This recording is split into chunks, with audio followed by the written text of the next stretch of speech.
painted it. So why is it yours? Because like I used one just like this in here a few days ago. But you had the.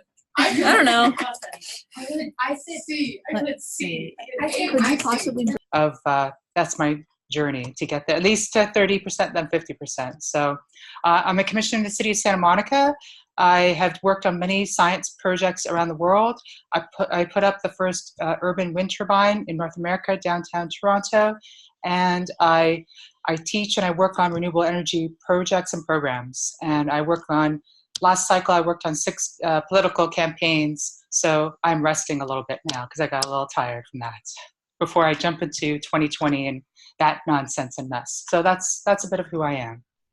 All right, cool. Tell us about renewable energy and what you're doing with that. So I've been in renewable energy for, yes, about 20 years. Yes. I'm sorry? What is renewable energy so that we... Sure. So it's renewable energy, is wind, solar, tidal, anything that it gets us off of fossil fuels or the fossil fuel industry, right? So it's energy that can be reused. So for example, solar energy, wind energy, that type of thing. So it reduces one's carbon footprint, and it's healthy, it's clean, and we're not using oil or gas, and we're getting away from oil and gas. So I've been doing that for, whether that looks like installing wind turbines, getting solar on people's houses, designing school programs on solar projects and such. A lot of people are going back to college to become a wind or solar coordinator. They put solar or wind on roofs and things like that. So it's been around for a long time, and I just leave politics out of that because it just makes financial sense and it's healthier for everyone. Okay. And when did you start that as a I won't say project, but as a life course? Sure. So I was doing my undergrad. I went to a university in Canada. I'm Canadian. And I had an idea of, I grew up in Europe, and I loved wind turbines. I thought they looked beautiful. And people, when I moved to Canada at 13, people thought, oh, Canada's very green and wonderful. And I said, yeah, it is, but we could do a little better, And so I had this vision to put up an urban wind turbine on Lake Ontario. And I have to be honest, I had a lot of people say I was crazy, it was ridiculous, it'll never happen. Oh, you're young, naive, the usual. And so I had some mentors who were mostly men. There were some women, but mostly men who said, here's something I learned. When someone thinks you've got a crazy idea, they just continue, you're on the right path and continue on. And so I was 24 when that started.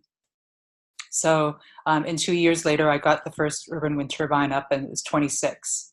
And so, I've been doing this a while, and I see some changes in the positive way, and I see more women getting into science. But that's my goal, is to make sure on teams that I do have or create that there's diversity, and the more diverse the team is, the more wonderful and diverse the answer or solution is how I look at things. Absolutely. Tell us a little bit about these teams. Who are on these teams? Are they computer scientists? Are they engineers? And tell us a little bit about the teams.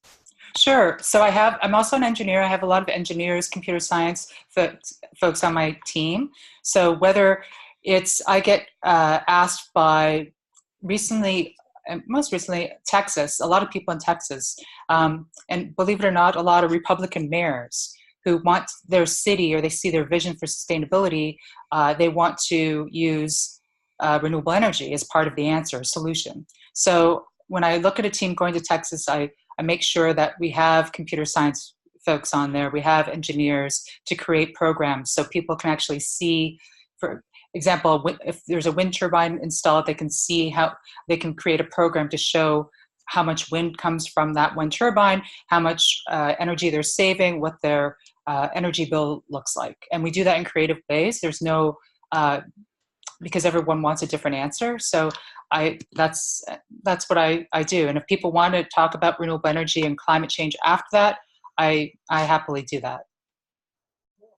Any questions from you guys? What school, maybe? What major, your school path? So I did my undergrad in chemistry, did my master's in mechanical engineering, and then I did a PhD in chemistry. I wanted to really bolster women in science, and to really, I thought the only way to do that was to actually get my PhD. So to be honest, not so much, but I really want to make the level playing field and what I can do to do that, my part. Did you find that your expectations for the job were met? In other words, like, okay, so you said that you went past the master's level. Were there men in the field who were also PhDs, or were you wanting to get a PhD because you wanted to be on par with their, in other words, like, you know, Dr. Elena's walking in as opposed to just Elena?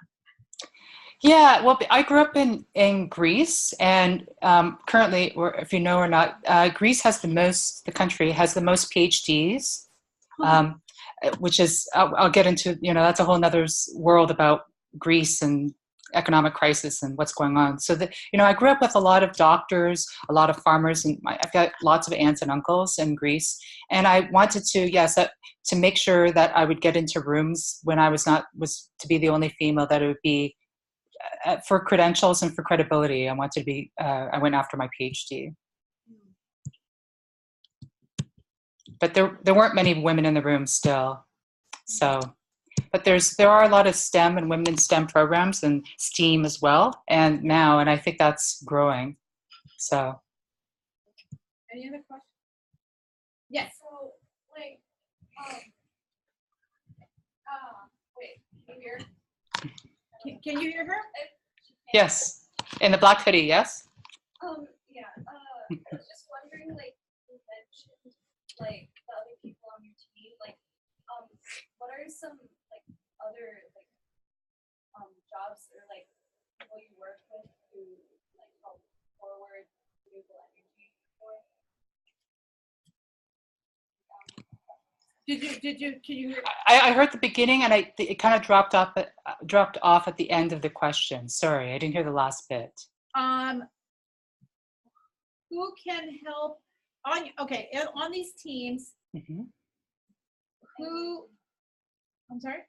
And also beyond. Oh, right. Beyond these teams, how can we get renewable energy to be an everyday word? Right? Yes. Get it to the masses. What can we do beyond? What can we do as women? What can we do as people on the planet to help get that renewable energy message forward? Right? Okay. So that's a great question. So, you know, I was one of the scientists who wrote in the National Climate Assessment. Have any of you ladies heard that report that came out? So it came out on the day after Thanksgiving. Right. Remember that one? The report that came out? Yes. So, yeah. Yes. So that I was one of the scientists on that. That was over 1,300 scientists and 13 federal agencies under this administration, which I do not agree with. But that, alas, the reason why we were able to do this climate assessment was actually George H.W. Bush, who passed away. He implemented that into law, that every administration actually has to do a climate assessment. So this is the fourth one, and it's I was heavily involved in it, as were a lot of other women. So what I'd recommend for you ladies to do is, I'm happy to give you reports to read on and things like that. But what I've done for teams and I love going into areas which are places that don't think like I do. I think the political sphere as well as the environmental sphere have connected, and unfortunately it's not been for the better. I believe that climate change is real, facts are real. I mean, I get asked every day about, well, I don't see from things like, hey, Elena, there's no palm tree in Nebraska. I get asked these questions. So the ice age hasn't started yet, right? So questions that are really hard for me to bite my tongue, or to, which I just have to kind of set an example. A lot of people who don't understand what 2 degrees warming can do, and one thing I tell people, it's like, if you have a younger sister, if any of you guys have younger sisters or brothers or siblings, and they have a temperature, they're warm for over 2 degrees, and that goes on for 10 years, there's a huge problem. So that's kind of like where the Earth is right now, so because people say, what's 1.5 degrees, what's 2, but it's been that way for a while. And it's there's groups to join, there's like 350.org, Sunrise Movement. I don't know if you've heard of them.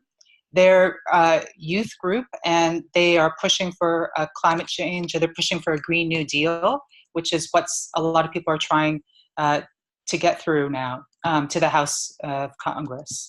So what I've done is, when I take a team, whether it's to put up a wind turbine, or whether I make sure that it's diverse in race, diverse in age, and to make sure I'm not the youngest person in the room.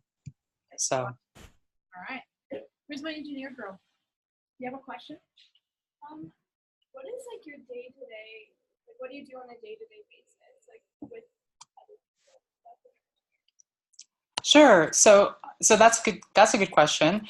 Because I work for myself, and my clients are political figures, as well as environmental, like the EPA, climate change, etc. So it can be, usually I'm traveling a lot, or I'm in my home office. So that's, or I have another office with some colleagues of mine. But it's, a day can be anything from reading. I'm still answering a lot about the climate assessment report, answering questions on that right now. So I'll go into podcasts to talk about that. I'll go into radio shows and others. And a lot of it is debunking the myths. Like, a lot of people are talking about there's 2 sides of science, which there isn't. There's only one. There's only one side, and if you don't like facts, well, they will be around. But it's also how to deliver that. Because a lot of people still today believe that, personally, that I'm lying when I talk about climate change, and it's kind of hard to not take it personally. I'm old enough, and I've gone through enough experiences to not take that personally, and I've been involved in politics for 20 years, so if I took things personally, I'd be pretty stressed out. But that comes with age, and it's just, I don't know why, like, because I grew up in Canada. In Canada, they have a Minister of Climate Change, and she's a friend of mine. So, it's, I look at the US right now because they don't, we have someone in office who doesn't believe climate change is real.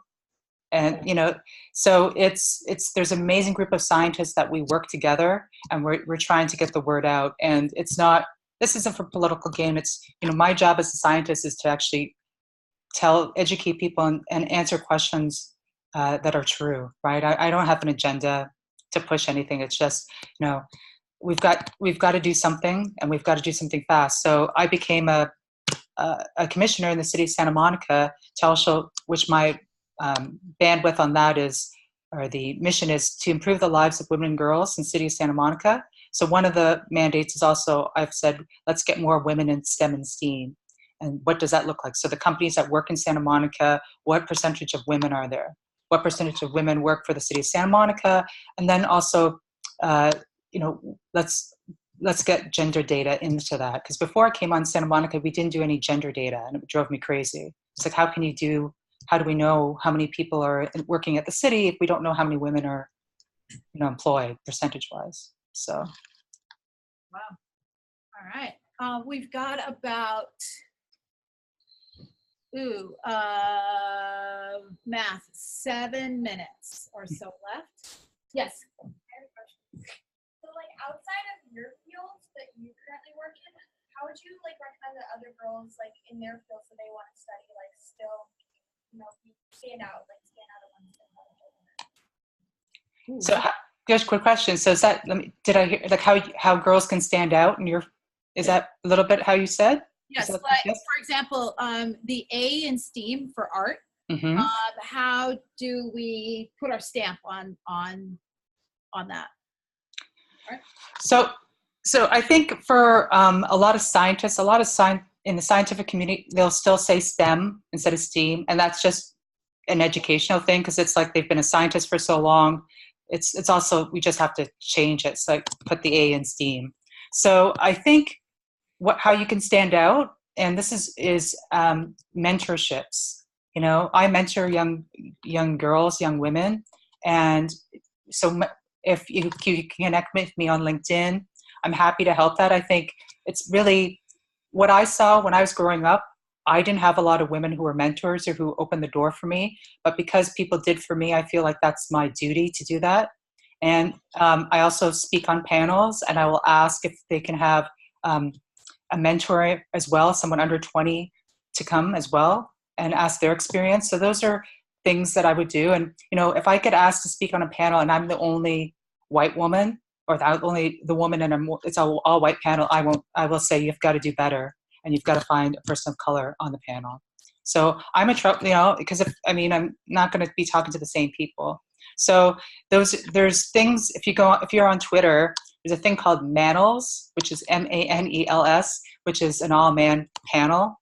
So there's a group of us. It's based in San Francisco or throughout the world. That if we're not asked, but we see a panel that's all men, we call it out.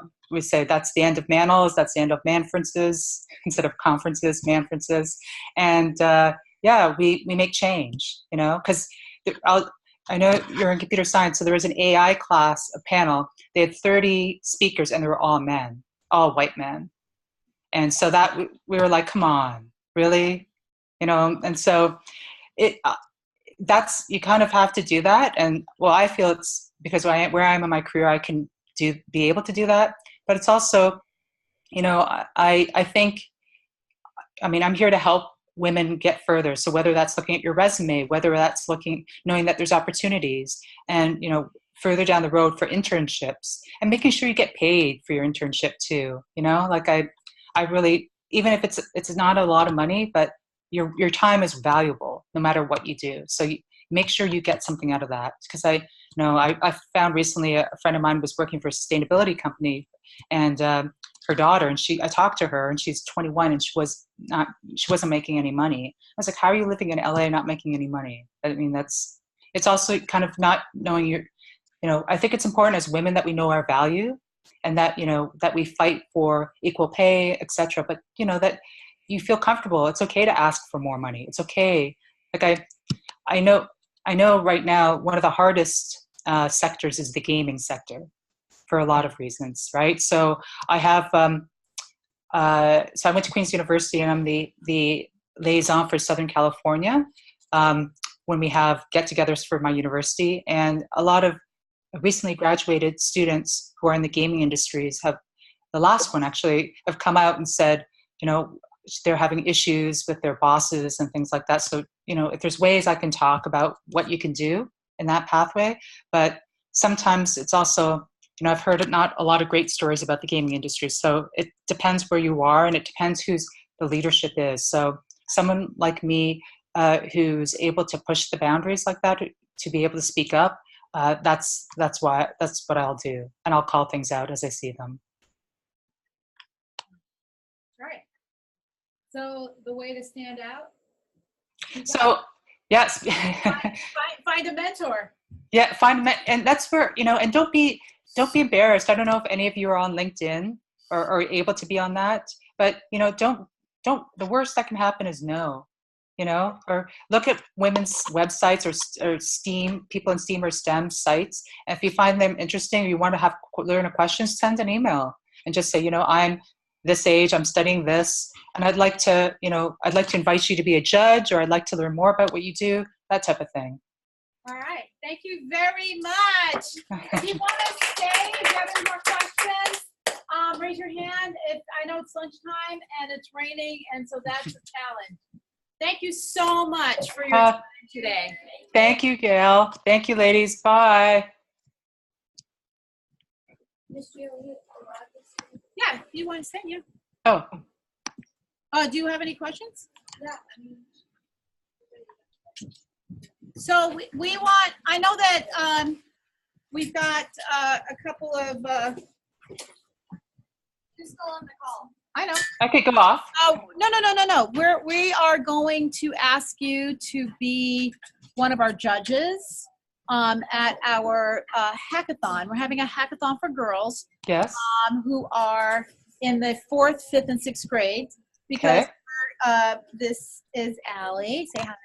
Hi, Al. We wrote a little mini grant, and Ah, to our goal is to mentor young girls so that they feel comfortable when they get to high school, and to take classes where they're mostly boys in the class.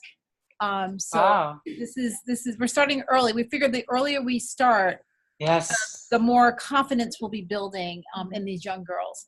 So that's going to be sometime in March or April. Okay. We would love for you to be on the panel.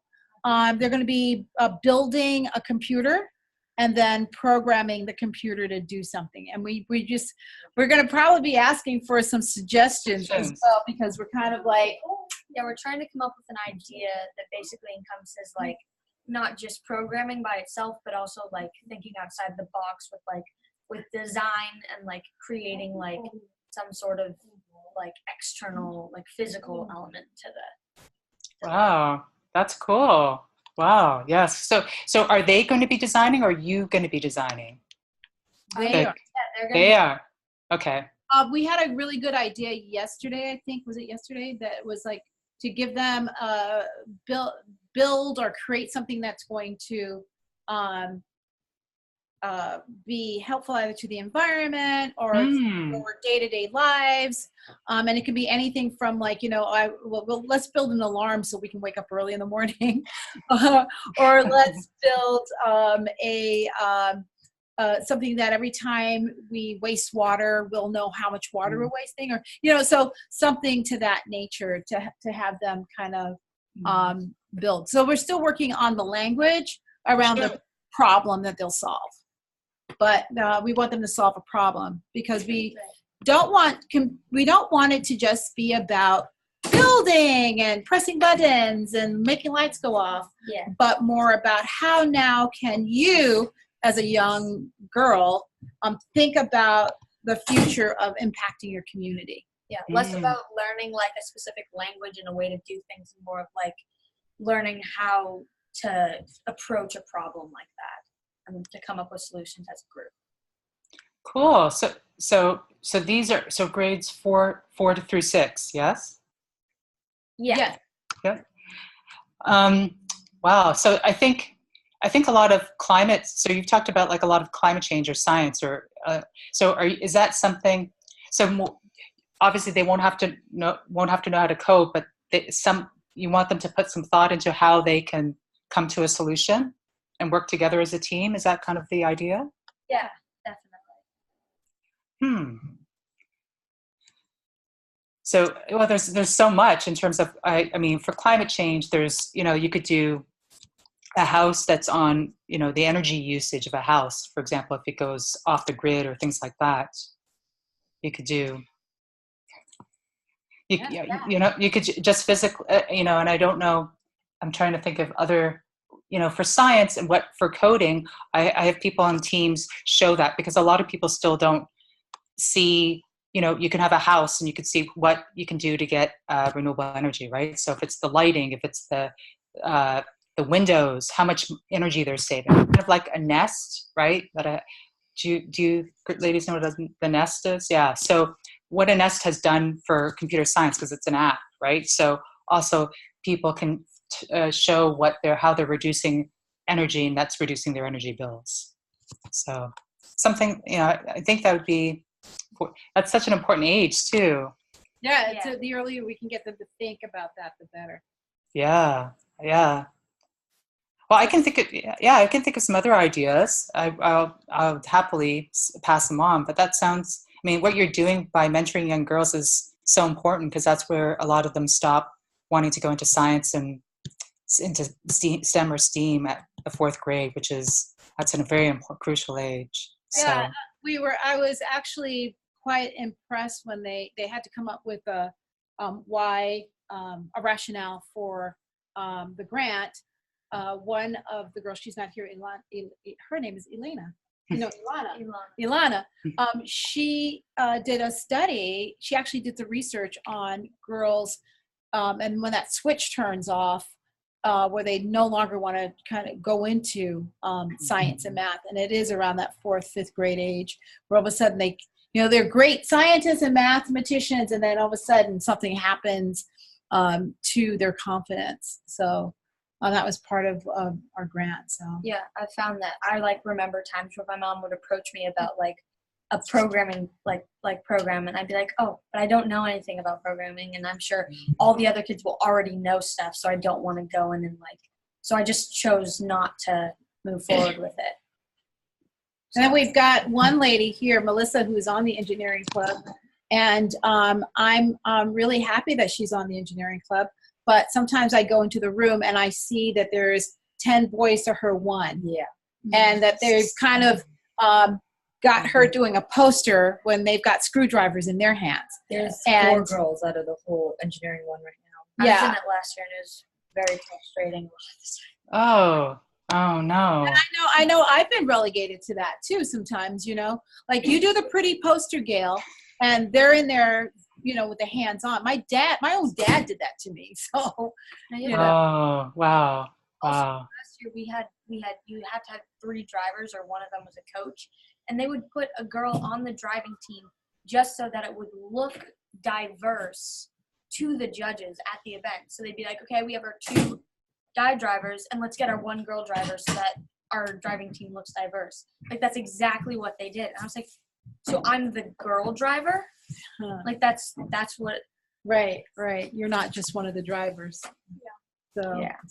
Yeah. You're a lot more than that. I remember, so back in, back in public school for me, that we had to take 2 classes, either working with wood or baking, and I didn't know how to bake, and I didn't want to. So they wouldn't let me get into the shop kind of class to build clocks, and I just took the materials, and I went to the baking class, and I just did it there.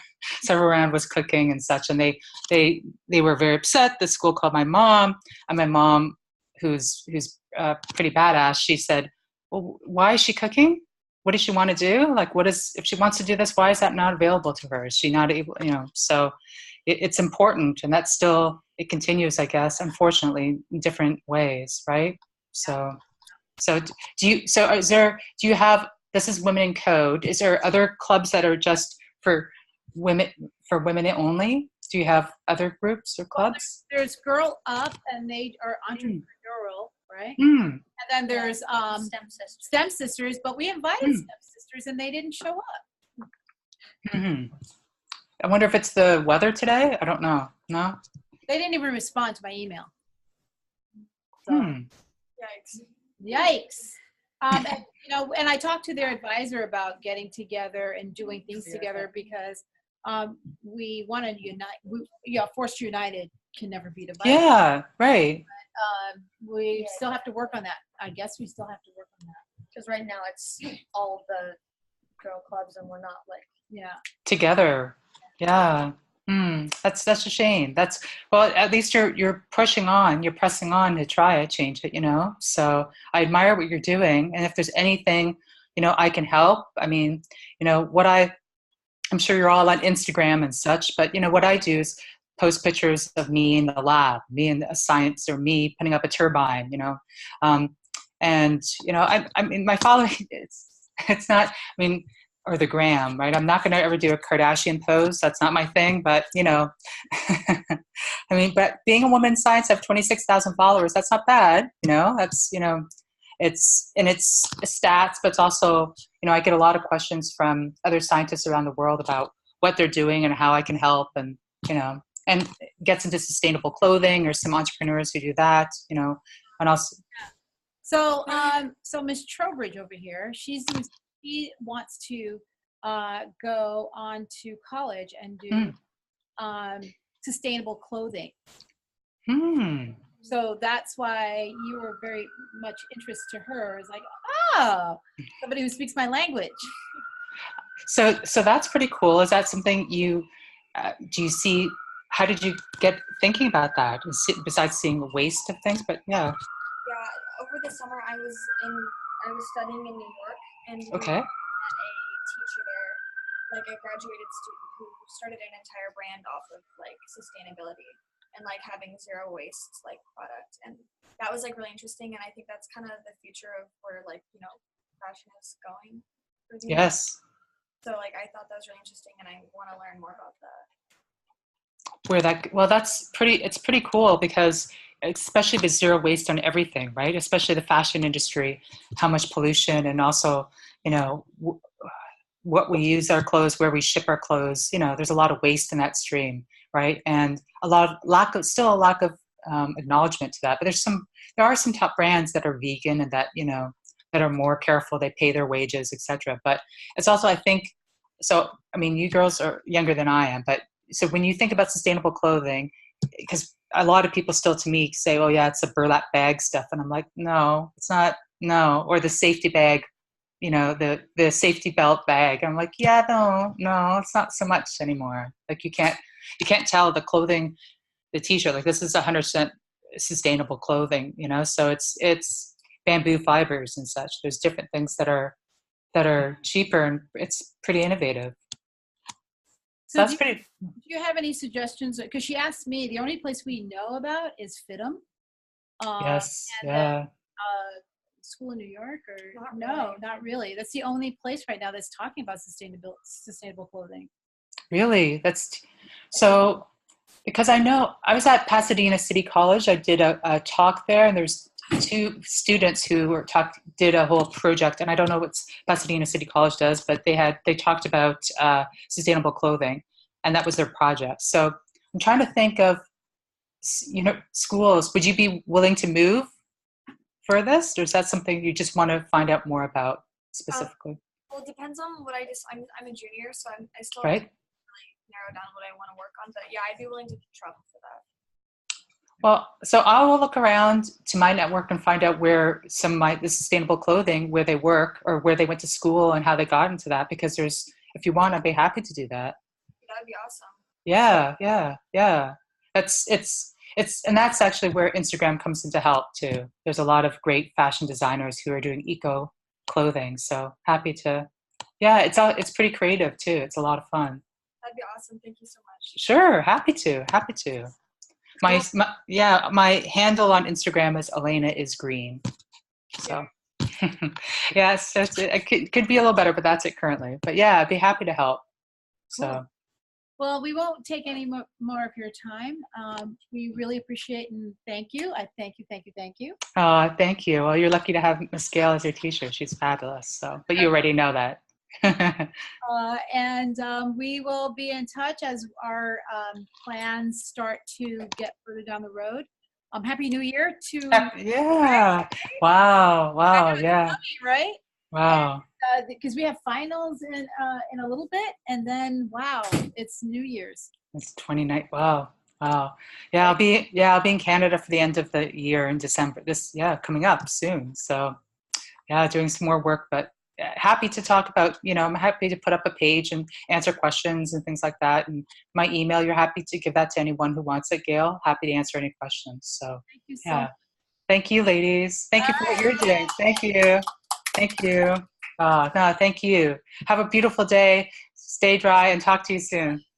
Thanks. Bye. Bye. Bye. Actually, we should ask hello.